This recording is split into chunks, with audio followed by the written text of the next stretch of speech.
Hello friends, नमस्कार।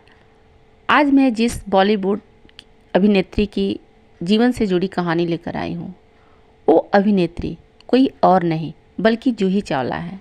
जैसा कि सभी जानते हैं कि जिस समय जूही चावला की शादी हुई थी, इस बात को काफ़ी सीक्रेट रखा गया था और कुछ दिन नहीं कुछ सालों तक रखा गया था।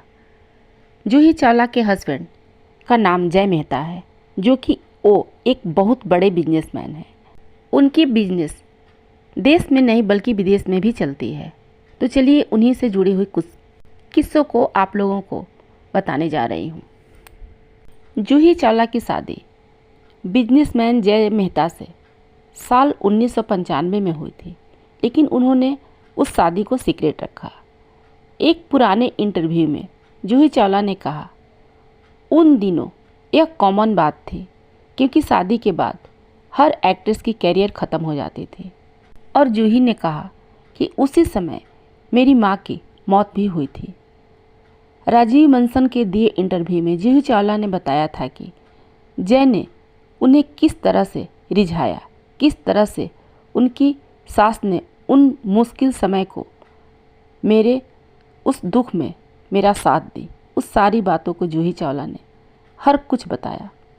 जूही से सवाल किया गया कि आपने अपनी शादी को सीक्रेट क्यों रखा। वो बात भी उन्होंने बताई। जूही चावला ने कहा, उन दिनों तो हर कोई यही करता था। उस समय कोई भी अपनी शादी के बारे में सोशल मीडिया पर नहीं बताता था। उस समय इंटरनेट जैसा चीज़ नहीं था, हर फोन में कैमरा नहीं होते थे, इसलिए यह बात संभव हो गया कि ये बात छुपी रह गई। इसके अलावा उस समय मैं इंडस्ट्रीज में शुरू आई थी और कुछ फिल्में ही की थी।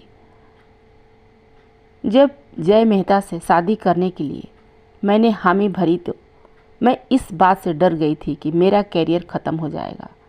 इसी बीच मेरी माँ भी गुजर गई और मुझे लगा कि अब मेरे पास अब कुछ बचा ही नहीं और मैं सब कुछ खो चुकी हूँ।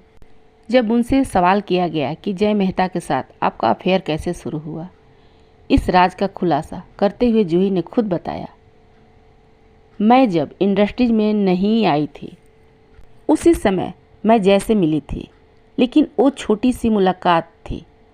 बीच में उनसे मेरा संपर्क टूट गया था क्योंकि मैं फिल्मों में काम करने लग गई थी और मैं अंधेरी मुंबई में रहती थी, फिल्मों में व्यस्त थी। एक दोस्त के यहाँ डिनर पर मैंने उन्हें देखा और हमारे बीच फिर से बातचीत होने की सिलसिला जारी हो गई। फिर कुछ अरमान उनके दिल में आए और कुछ मेरे दिल में। वह हमेशा मुझे फूल और नोट्स गिफ्ट किया करते थे और मेरे बर्थडे पर उन्होंने एक ट्रक गुलाब के फूल भिजवाए थे। करीब 1 साल तक ये सिलसिला चलता रहा। उसके बाद उन्होंने मुझे प्रपोज किया। फिर जूही ने आगे बताया कि इसी बीच उनकी माँ का निधन हो गया तो वो पूरी तरह से बिखर गई और टूट गई। मैं शादी के बाद करियर छोड़ने का मन बना चुकी थी। एक कहावत है ना कि एक दरवाज़ा बंद हो जाती है तो दूसरी खिड़की खुल जाती है। उस समय मेरे पति जय मेहता और मेरी सास ससुर, खासकर मेरी सास ने मुझे बहुत सपोर्ट किया और मुझे संभाला। एक ऐसा समय था जब मैं दिन भर दुखी रहती थी और रोती रहती थी। मेरी सास मुझसे कहती थी, मैं तुम्हें अपनी बहू नहीं बेटी समझती हूँ और बेटी मानती हूँ, तुम वही करो जिसमें तुम्हें खुशी मिले। और उन्होंने मुझे घर से बाहर निकलने और काम करने के लिए आज़ादी दी।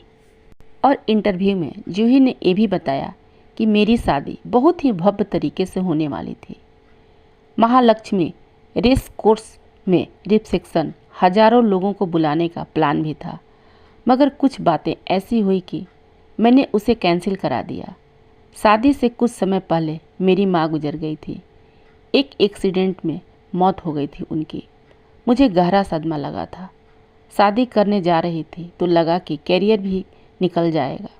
जैसा कि आप जानते हैं, उस समय बॉलीवुड में यही ट्रेंड चलता था कि यदि हीरोइन शादी कर ले तो उसको कैरियर ख़त्म समझा जाता था और उसको बॉलीवुड में कोई नहीं रखता था। और मैं बहुत डर गई थी। मुझे लग रहा था कि मेरे साथ क्या हो रहा है। ऐसे में मेरी पहचान ही ख़त्म हो जाएगी। और मैं बहुत दुखी थी। लेकिन मेरी सास बहुत प्यारी हैं। मैं शायद यह कभी नहीं कर पाऊंगी जो उन्होंने कहा। उन्होंने कहा कि मैं तुम्हें दुखी नहीं देखना चाहती और तुम मेरी बेटी की तरह हो।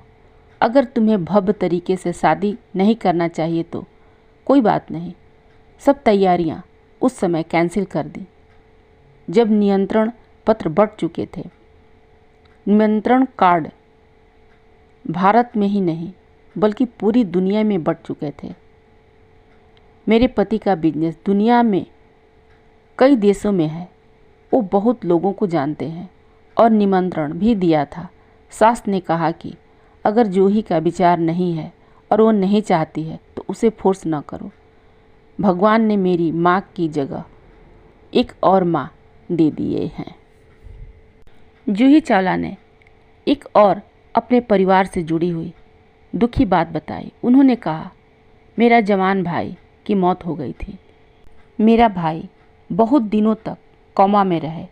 भगवान न करे जो मेरे भाई के साथ हुआ वो किसी भी बहन के लिए किसी का भाई के साथ ऐसा हो, क्योंकि मेरे भाई का ब्रेन हेमरेज हो गया था। कोमा में वो रहे। हर रोज़ अस्पताल में घंटों बैठी रहती थी और मैं समझ नहीं पा रही थी कि डॉक्टर ये क्या कर रहे हैं और क्या बोल रहे हैं। कभी सीटी स्कैन हो रहा है, कभी टेस्ट हो रहे थे, कभी दवाइयाँ चल रही थी। वेंटिलेटर पर था वो और उसकी मौत हो गई। वजह कुछ पता ही नहीं चल पाई कि आखिर इसे क्यों ऐसा हुआ। इंसान चाहता कुछ और है और ईश्वर का मर्जी कुछ और होता है। जूही चावला की ज़िंदगी से जुड़ी बात को जानकर आपको कैसा लगा? यदि सही लगा हो तो हमें लाइक और सब्सक्राइब ज़रूर करें। Thank you.